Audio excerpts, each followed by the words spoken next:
capítulo 2, versos de 11 a 15, dando continuidade às exposições nas cartas pastorais. Lembrando aos irmãos que já expomos a primeira carta a Timóteo, estamos expondo Tito, e o nosso objetivo na exposição das cartas pastorais é melhor nos prepararmos para a eleição de presbíteros. Capítulo 2 de Tito, versos de 11 a 15.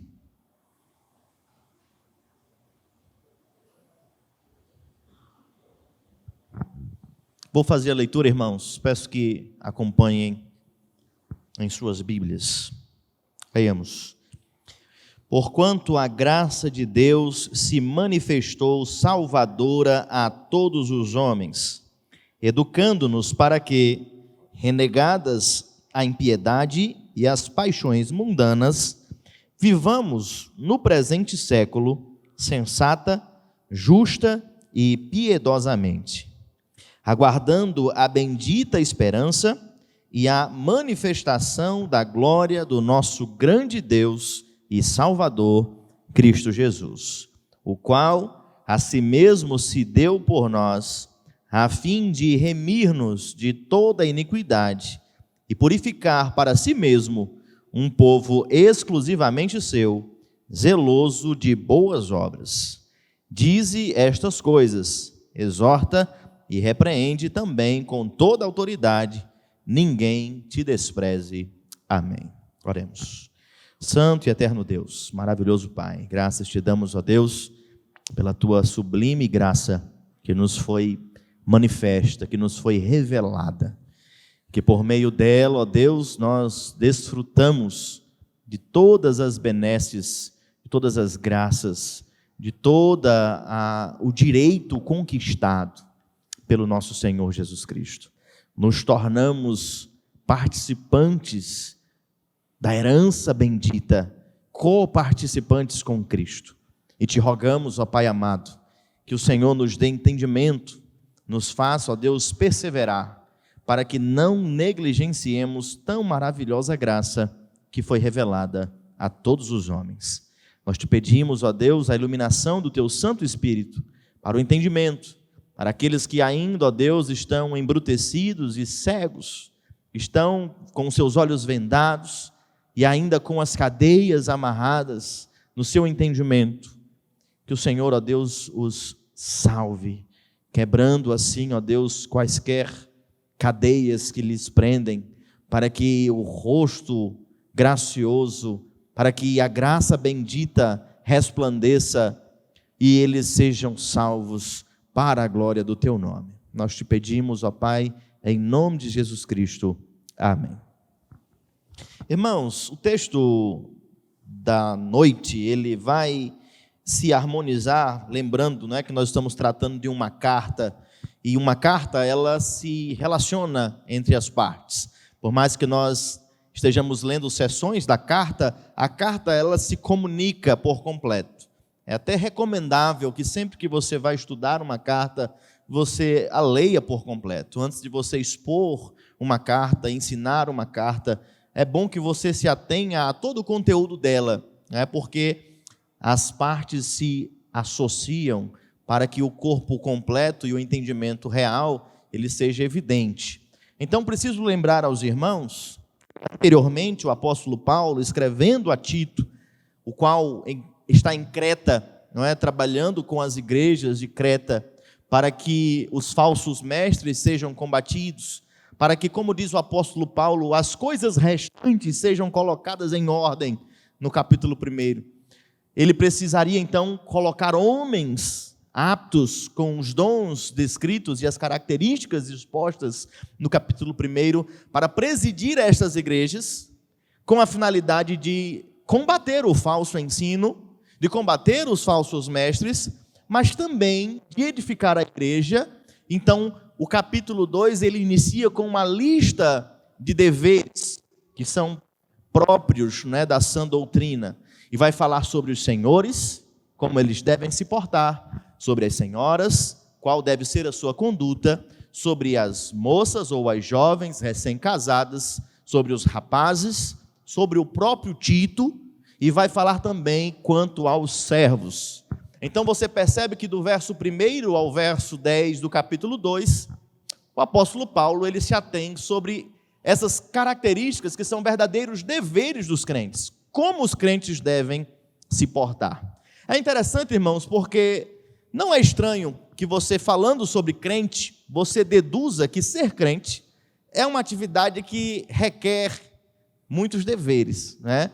É até comum na nossa sociedade que o crente ele seja identificado como aquela pessoa que tem uma lista de proibições. Ele não pode isso, não pode aquilo outro. Na verdade, ele se torna um crente, mais porque ele tem comportamentos evangélicos ou culturalmente aceitos como cristãos, do que o contrário. Às vezes, para se tornar um crente, ele precisa abraçar certa conduta e não se torna um crente e então é transformado e adota uma nova postura por causa da atuação do Espírito Santo pela palavra, né?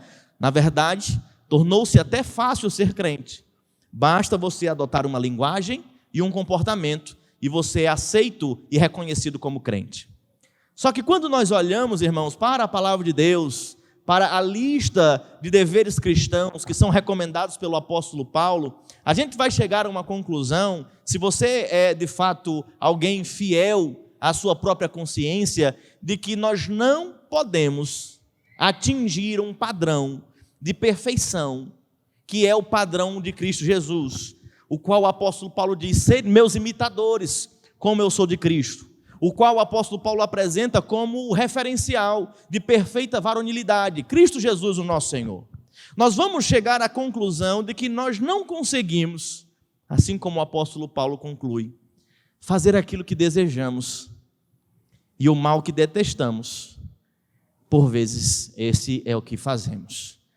Então, como, irmãos, como esses deveres listados, eles vão ser alcançados? Como nós vamos viver a vida cristã de forma bíblica, com a forma recomendada? Como nós poderemos cumprir tão difícil lista de atributos? Nós nos vemos como incapazes.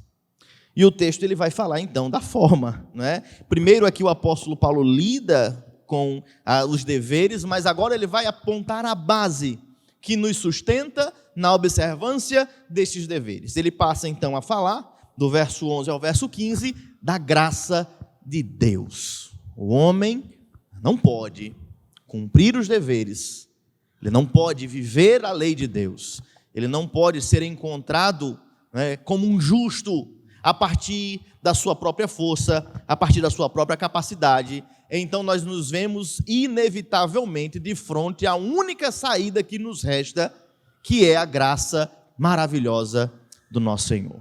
Se nós não podemos cumprir a justiça, se nós não podemos nos apresentar na presença de um Deus santo, como então viveremos? A resposta, irmãos, é desvelada aqui nos versos de 11 a 15. A graça do Senhor é a base para a vivência cristã. Então nós vamos meditar hoje sobre esta graça que é então manifesta, que é então revelada. E a primeira característica, irmãos, que nós vamos observar a respeito desta graça é que esta graça, ela não faz acepção de pessoas. Veja, o texto passa a dizer: porquanto, e perceba que há uma associação direta aqui com a lista de deveres que foi apresentada nos primeiros 10 versos, não é? Nós viveremos desta forma, porquanto a graça de Deus se manifestou salvadora a todos os homens. É importante, irmãos, meditar sobre as partes desta afirmação. Nós lemos e entendemos: a graça de Deus, ela se manifestou salvadora a todos os homens. Primeira questão que nós aprendemos sobre esta graça: ela pertence a quem?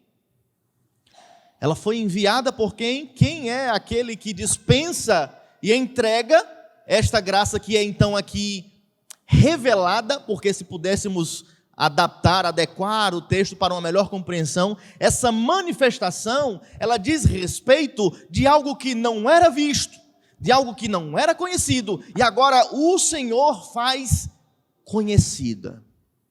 é manifesta.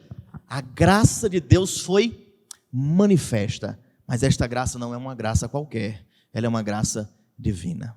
Maravilhoso porque nós cremos, irmãos, na salvação soberana de Deus. Cremos que é o Senhor, na sua soberania, que amou, que escolheu, que chamou, que regenerou, que justificou. E o texto corrobora de forma muito clara. Essa graça, ela é divina e ela foi manifestada divinamente. Ela não, por conta própria, foi descoberta. Não por força humana, foi encontrada. Deus manifestou a sua graça.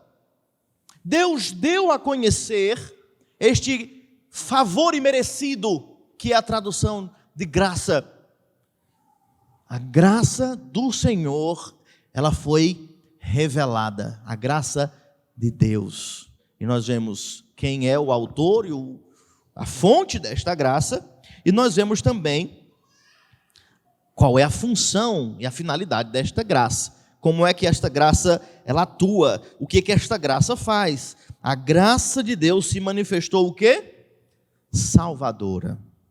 Quando nós pensamos sobre salvação, se você crê na palavra de Deus, se você lê minimamente a palavra de Deus, você vai perceber que essa questão de pecado, de céu, de inferno, de Deus, de Satanás, não é uma invenção religiosa. Não foram os homens que criaram. A palavra de Deus descreve o homem como pecador, descreve Deus como justo e santo, descreve o lago de fogo como destino, não apenas de Satanás e seus anjos, mas de todos aqueles que em pecado perecem.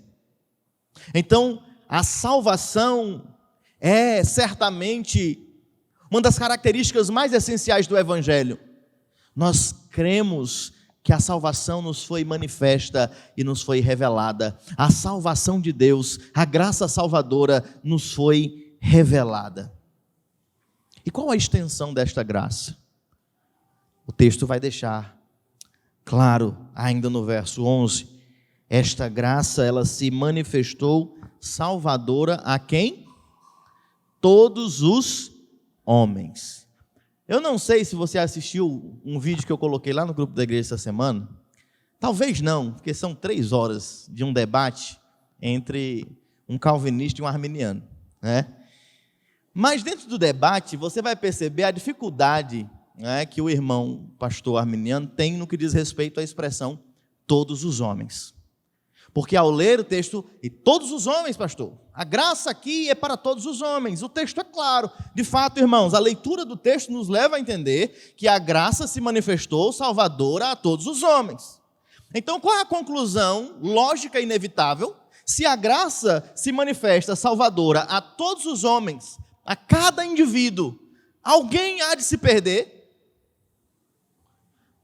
A dedução lógica nos leva para um universalismo, de que ninguém vai se perder, porque se todos os homens é todos os homens sem exceção, o restante da doutrina, o restante da escritura deve ser queimado, jogado fora, porque não faz sentido.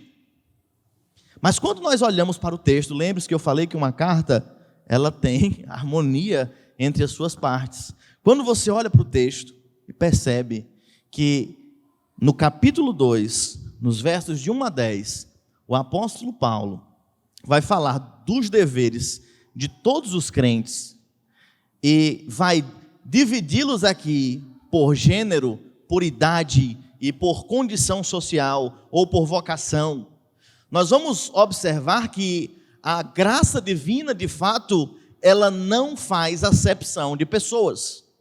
Se você é homem ou mulher, se é novo ou velho, se você é senhor ou escravo, se você é pastor ou não, a graça de Deus, ela se manifestou salvadora a todos os tipos de homens, sem exceção, de qualquer raça, tribo, nação, língua, e isso se harmoniza perfeitamente com toda a Escritura. O Senhor, Ele vai reunir um povo para si, de toda língua, tribo, povo e nação. Percebe? Como a Escritura como um todo nos auxilia na compreensão adequada do texto. Se o texto fala que todos os homens serão salvos, Como interpretar então Romanos 9? Como compreender aqueles que foram feitos vasos de ira para o dia do juízo?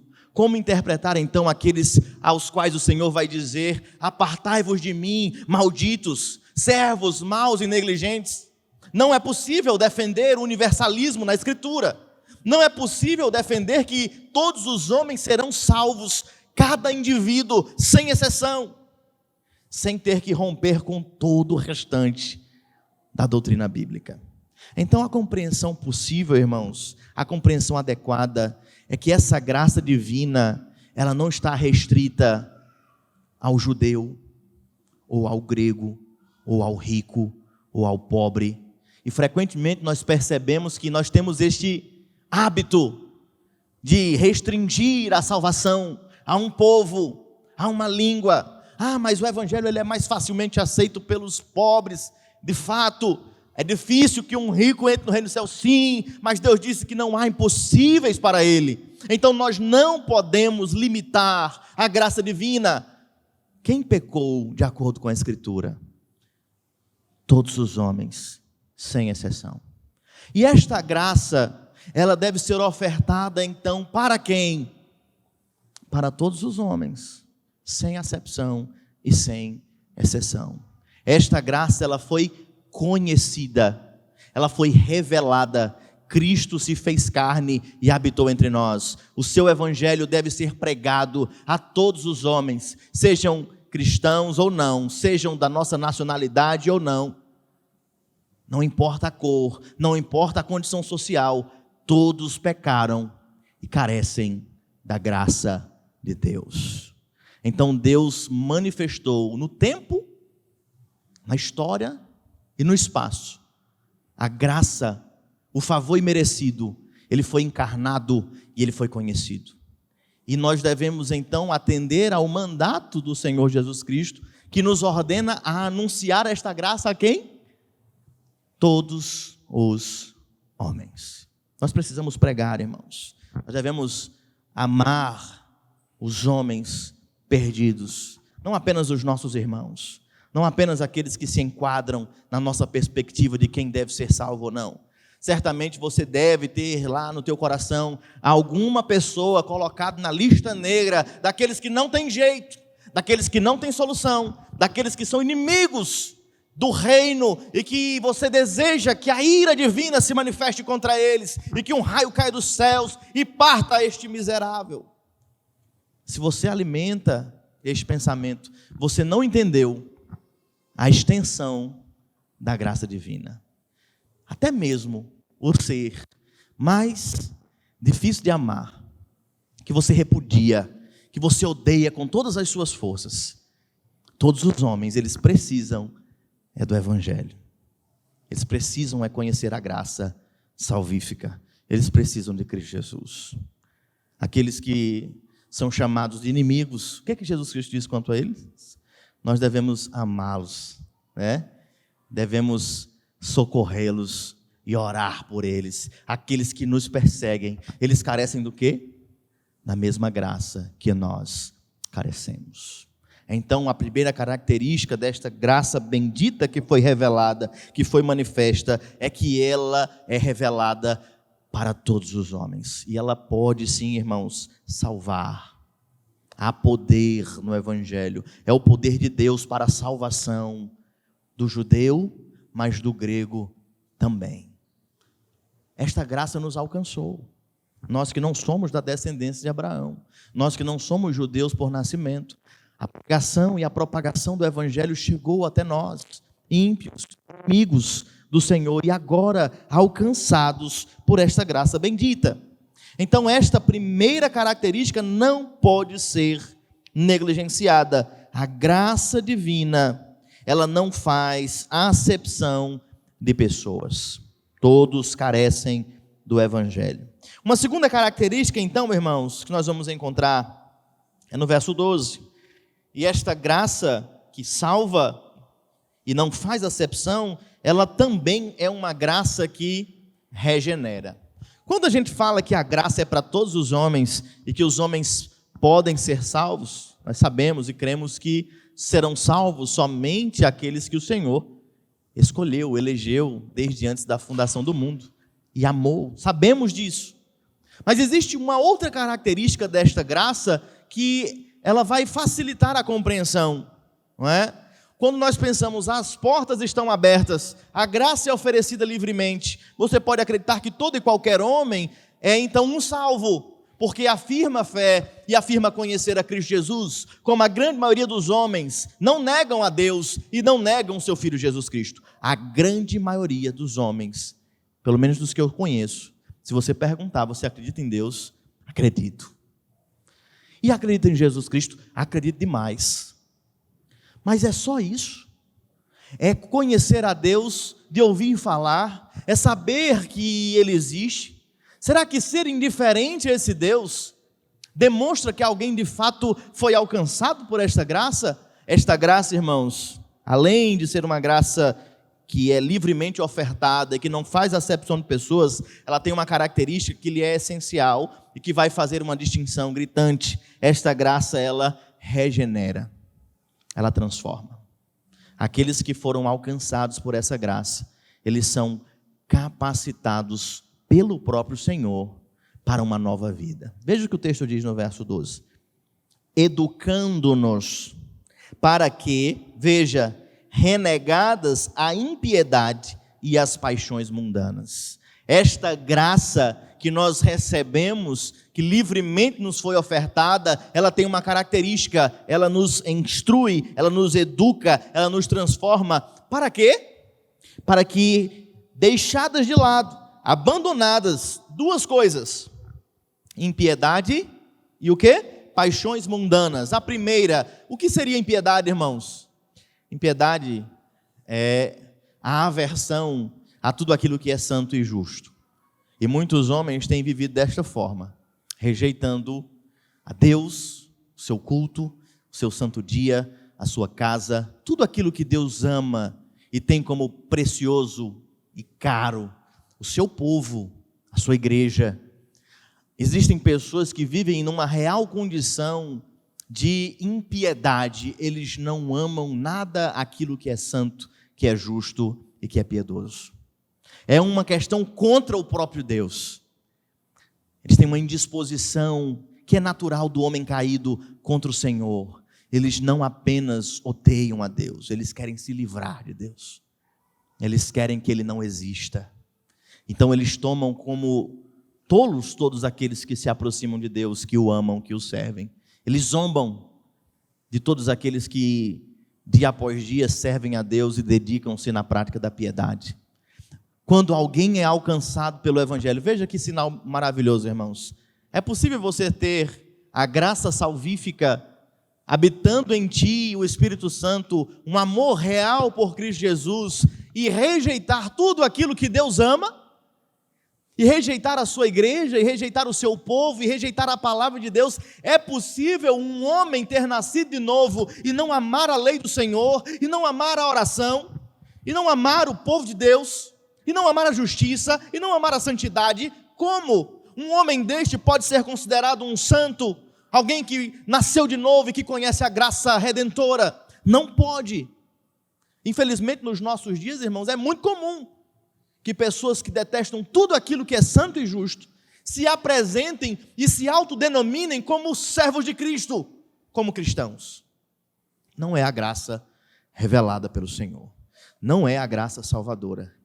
A graça salvadora, ela educa os homens para que deixem a impiedade de lado. E mais, essa faca tem dois gumes, né? A impiedade e as paixões mundanas. Não é apenas toda a indisposição quanto àquilo que é santo, mas também deixam de ser escravos do seu amor desenfreado e do domínio que a carne tem sobre as suas próprias vidas. Eu sei, irmãos, que isso não acontece num estalar de dedos, num passe de mágica, mas o Senhor Jesus Cristo, pela sua graça, Ele tem liberto, desde o início, homens de si mesmo. Ele tem quebrado a escravidão de vícios, de idolatria. Ele tem resgatado homens do lixo, da sarjeta, e pela sua graça Ele tem levantado estes homens. O Senhor, pela sua graça, Ele faz com que o homem seja uma nova criatura e ele não seja mais refém das suas próprias paixões, da glutonaria, das bebedices e de todos os comportamentos carnais, especialmente os ligados à promiscuidade, ao descontrole sexual, à prostituição, à infidelidade, ao adultério. Um homem que tem a graça salvadora agindo nele, ele não é mais servo das suas próprias paixões. Lembra dos frutos do Espírito Santo? Um deles que faz menção a isso chama-se domínio próprio. Um homem que nasceu de novo, uma mulher que nasceu de novo, eles têm a graça do Senhor, o seu Espírito, e eles devem exercitar o domínio próprio. Eles não são mais escravos. Veja, esta graça regenera. Vimos então as questões negativas, o que deve ser abandonado, a impiedade e as paixões mundanas. Mas o texto continua. Nós não apenas deixamos aquilo que é mal. O Senhor faz brotar em nós, faz florescer em nós. Ele faz jorrar do seu povo fontes de água viva. Ele transforma. Nós não apenas somos reféns das proibições, nós recebemos, quando nós somos unidos com Cristo, as suas virtudes. Quando o ramo é enxertado na videira, é a própria vida da videira que o alimenta, e os frutos são os frutos da videira. Quem recebe esta graça, ele é transformado, não apenas para poder deixar de fazer o que é mal, mas também para passar a fazer aquilo que é bom. E veja o que o texto diz. Nós devemos, viver no presente século. É maravilhoso isso, porque mesmo de forma singela aqui, o texto vai dizer que a salvação não diz respeito somente à eternidade. Tem algumas pessoas que pensam que é aceitar Jesus e aguardar o céu, e aqui eu vou viver de qualquer jeito. Não. Viver no presente século. Os benefícios do evangelho e da graça, eles são para agora, para vivermos aqui, mesmo neste mundo mal. Nós já desfrutamos da união com Cristo, então estes benefícios são para agora, para o presente século, para esta vida. E que benefícios são estes? Vivamos no presente século de forma sensata, justa e piedosamente. Você vai perceber que aqui é uma oposição àquilo que foi apresentado. Viveremos de forma sensata. A palavra, ela se refere ao indivíduo, não é? Alguém que vive de forma sensata, é como ele se comporta para consigo mesmo, é domínio próprio, é uma pessoa que é equilibrada, que domina as suas próprias afeições, é uma pessoa que não é descontrolada, que não é escrava, é sensata, ela age e tem liberdade, e é uma liberdade que nós recebemos no Evangelho, que o apóstolo Paulo diz, foi para a liberdade que Cristo nos libertou. É a Escritura que diz que somos livres, vai dizer todas as coisas são lícitas. Para alguém que o texto bíblico diz todas as coisas são lícitas, tem algo que nos está impedido? Que nos está proibido? Que nos está restrito? Nós temos liberdade, irmãos. Todas as coisas são lícitas. A liberdade nos permite reconhecer que nem todas convêm. Nós escolhemos fazer aquilo que é bom. Nós podemos ver que tudo é lícito, mas nós não devemos nos deixar dominar por nenhuma destas coisas. E isto, irmãos, é verdadeira liberdade. E o homem que nasceu de novo, que o Espírito Santo habita dentro de si, ele tem esta sensatez, esse domínio próprio.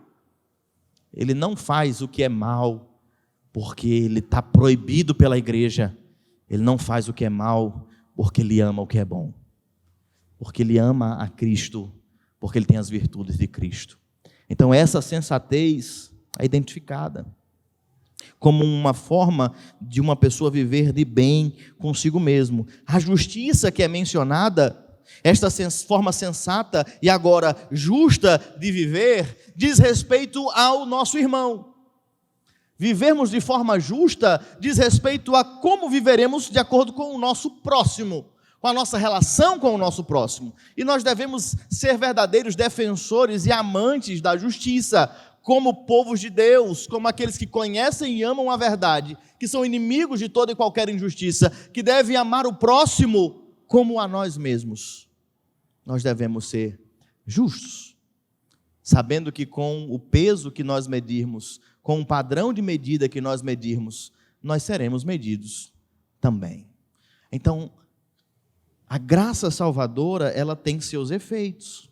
Nós vivemos de forma sensata, justa, e percebe que agora a anterior impiedade que era denunciada, agora ela é desfeita. Quem recebeu esta graça maravilhosa vive de fato piedosamente. E a piedade, irmãos, eu volto a dizer-vos, o que é a piedade? É amar aquilo que é santo, é amar aquilo que Deus ama, é amar a palavra de Deus, é amar a oração, é amar a igreja, é amar o evangelho. A piedade, a vida de piedade é uma vida na presença de Deus. É vivendo para a glória de Deus, na presença de Deus, em comunhão com Deus. Quem nasceu de novo, exercita-se na piedade, como o apóstolo Paulo recomenda a Timóteo. Exercita-te na piedade, porque a piedade é o quê? Em tudo proveitosa. Se tem algo que é importante na vida, é a piedade. Todas as outras coisas, elas são secundárias. Porque se você se aproximar de Deus, sinceramente, se você aproximar-se de Deus, a tua proximidade com Ele vai transformar tudo o mais na tua vida. Por isso que nós devemos priorizar a comunhão com Deus, acima de qualquer outra coisa. Até mesmo do pão de cada dia. Porque se você não tiver pão, o máximo que vai acontecer contigo é morrer de fome. Eita, pastor, mas é bem ruim, né? É, mas se você não tiver toda a palavra que procede da boca de Deus, você não apenas vai padecer, mas vai padecer eternamente. A piedade é o que nos livra da ira de Deus, do juízo eterno. Nós não podemos colocar ao segundo, ou terceiro, ou quarto plano da nossa vida aquilo que é fundamental, crucial. Então, quem nasceu de novo, irmãos, quem conheceu esta graça maravilhosa, inevitavelmente vai ser transformado por esta graça. João Calvino, ele costumava dizer que Deus não justifica ninguém a quem Ele não inicie no mesmo momento a obra de santificação. Deus não salva ninguém em quem Ele não esteja disposto a levar a cabo a sua obra redentora. Ele vai salvar, vai chamar, vai perdoar, mas Ele vai iniciar a boa obra, Ele vai santificar, Ele vai fazer que persevere e que seja glorificado no último dia. É uma obra que não pode ser interrompida. Se a graça nos foi entregue, se nascemos de novo, se fomos salvos, este processo, esta transformação, este novo nascimento, é uma característica desta graça. Aí você pode avaliar, irmãos. Muitas pessoas se perguntam, pastor, mas hoje em dia todo mundo é crente. Não. O que Jesus Cristo diz sobre esses, todo mundo, né? Pelos seus frutos o conhecereis. Nós podemos identificar um cristão pelo seu amor a Cristo e pelas virtudes de Cristo. Se ele vive como Cristo, se ele tem os mesmos frutos de Cristo, nós podemos identificar. Infelizmente, o que a igreja tem feito? Tem tentado replicar, tem feito frutos xing-ling, né? Ele tem ensinado virtudes meramente externas. Se você fizer o bem, não falar palavrão, segue uma lista de moralismos, que não significa que de fato a pessoa tenha nascido de novo. Porque um comportamento público, ele pode ser mantido por um bom período de tempo. Está aí os políticos que não nos deixam mentir. Eles mantêm sai determinado ano, pegando na mão de todo mundo, abraçando todo mundo, ama todo mundo, se importa com todo mundo. Mas a transformação da graça, ela acontece no coração. É um novo nascimento, não pode ser replicado por condutas externas, não pode ser replicado por moralismo. A própria palavra nos adverte que estas coisas, elas podem ter até uma aparência de santidade, o rigor ascético, mas a palavra de Deus diz que estas coisas não têm poder contra a sensualidade. Quem vive um cristianismo apenas estético, apenas externo, o pecado vai fatalmente vencê-lo. Porque por mais que ele esteja com uma boa estrutura externa, ele está morto por dentro. São como sepulcros caiados, bonitos por fora, podres por dentro. E eles não frutificam, irmãos.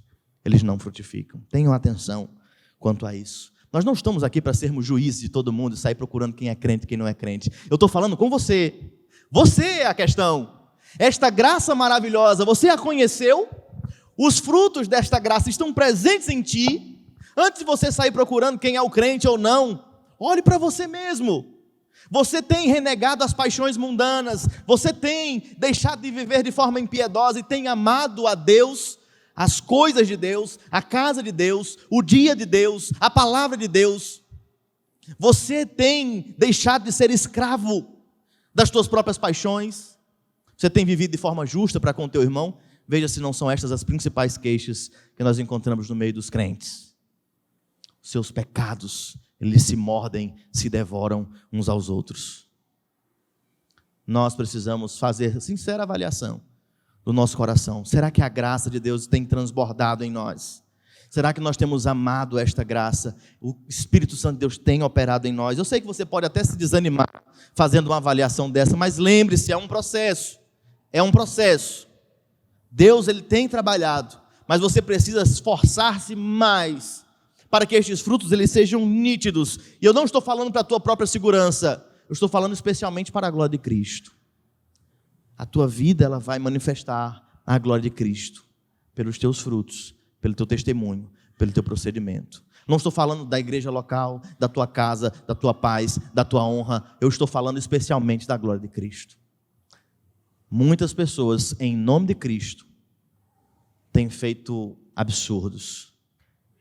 Nós devemos carregar este precioso nome de forma digna, de forma justa.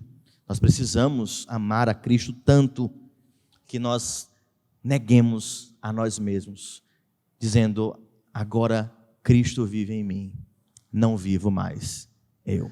Os interesses de Cristo vêm à frente dos meus. A glória de Cristo vem adiante, à frente da minha própria satisfação. E eu vou encontrar o meu contentamento nele. Ele é o nosso maior bem, é o nosso tesouro. Somente a graça pode nos fazer entender isto, irmãos. E por fim, uma última característica desta graça maravilhosa é que é uma graça que nos leva a perseverar. Ela nos dá esperança. E você vai perceber no verso 13 em diante que aqueles que nasceram de novo, aqueles que conheceram a graça de fato, que esta graça tem educado, tem transformado, tem ensinado, eles aguardam uma bendita esperança. Que bendita esperança é esta, irmãos? Você percebe? Conhecimento do Evangelho, a nova vida, a vida eterna. 3 coisas. Conhecemos o Filho de Deus, Ele nos deu nova vida, nós aguardamos a vida eterna. Todo crente tem que ter estas 3 coisas. Ele precisa conhecer a Cristo, ele precisa viver o Evangelho, a nova vida e ter a sua esperança na vida eterna. Nós aguardamos o que, irmãos? Essa esperança diz respeito à manifestação da glória do nosso grande Deus e Salvador Cristo Jesus. Tem algo muito belo aqui nessa passagem, irmãos, que pode passar. Num primeiro momento, irmãos, nós vamos perceber a manifestação salvífica. Cristo, a graça foi manifesta. Cristo foi manifesto aos homens de forma salvadora. E agora nós temos outra manifestação. Que manifestação é essa? É uma manifestação gloriosa. Para quê? Para que nós entendamos, irmãos, que o propósito da primeira manifestação, ele não é um fim em si mesmo. A grande questão não é meramente a salvação dos homens. O homem não é o fim da redenção. A finalidade é a manifestação da glória de Cristo. Cristo é então o alvo desta obra. Nós precisamos compreender que no texto evidencia que a esperança daquele que nasceu de novo não é uma esperança de um benefício próprio, mas é uma esperança que está ligada à pessoa bendita de Cristo, que ele seja conhecido, que a sua glória seja manifesta. Quem nasceu de novo tem essa esperança na pessoa bendita de Cristo. Ele aguarda em Cristo todas as coisas. Eu sei que muitas vezes nós somos, de forma até infantil, alimentados com a esperança de vivermos num lugar onde as ruas são de ouro, o mar é de cristal, como se as maiores vantagens do céu e do paraíso fossem estas coisas. Que engano, irmãos. É realmente um argumento infantil. Que valor teria, né, uma rua de ouro nos céus de Cristo, onde habita toda a plenitude e toda a glória está presente, e o próprio sol se torna obsoleto, desnecessário, porque a luz de Cristo resplandece. Aquele que nasceu de novo, ele tem esperança e deposita a sua esperança na manifestação do Filho bendito de Deus, no cumprimento desta promessa. O crente, ele vive o presente tempo, vive uma nova vida, mas a sua esperança e os seus olhos estão voltados para a eternidade. Ele não está ansioso, ele não deseja coisas grandiosas demais para si, ele aguarda e anseia pela manifestação do seu Senhor, para que todos vejam e conheçam, para que nós mesmos possamos assim ver face a face, conhecermos como Ele é. Este deve ser o anseio da nossa alma. É como uma noiva que está esperando ansiosamente o seu noivo para conhecê-lo, né? Deve ser o desejo da igreja. E você percebe, irmãos, como tem destoado disso o mundo evangélico, como as igrejas não têm mais amor nenhum, expectativa nenhuma, que não seja restrita às coisas desta terra. Parece que tudo que a igreja da nossa época tem para oferecer é que você vai ser curado, é que você vai ter um emprego novo, é que quando eu vim para essa igreja eu andava de bicicleta, agora Deus me deu um carro. Profetiza, bota o pé, vai lá na concessionária, põe o pé dentro do carro. Será, irmãos, que a expectativa daquele que nasceu de novo, de quem conheceu a graça salvadora, se restringe a estas coisas do presente tempo? Será que a nossa esperança está restrita às coisas que podemos desfrutar neste mundo? Se de fato, irmãos, a nossa esperança se limita a estas coisas, o apóstolo Paulo diz que nós somos os mais infelizes dos homens. Não se deixe enganar, irmãos, esta graça que nos deu vida, esta graça que nos transforma, ela nos faz olhar para o que está adiante, para a promessa que Cristo fez, e que nós vamos celebrar no memorial, nós vamos, obedecendo a sua palavra, celebrar até que Ele venha na mesa do Senhor, aguardando a promessa que Cristo fez ao seu povo. Eu sei, irmãos, que o texto ele me permite seguir adiante e tratar ainda outras questões, mas eu quero encerrar fazendo aqui o fechamento, demonstrando a associação que está posta entre o primeiro e o último verso, onde você percebe que o início do texto fala no versículo 1 do capítulo 2, que Tito precisa falar aquilo que convém à sã doutrina, e aí ele vai demonstrar a conduta e a graça, e encerra novamente, como que fazendo aqui um envelope, um fechamento, unindo estas coisas. Ele volta a falar que estas coisas precisam ser ditas, ele precisa repreender com autoridade, e que ninguém deve desprezá-lo. É parte integral do ministério edificar a igreja, é parte até do dom, do ensino, da palavra, aperfeiçoar os santos.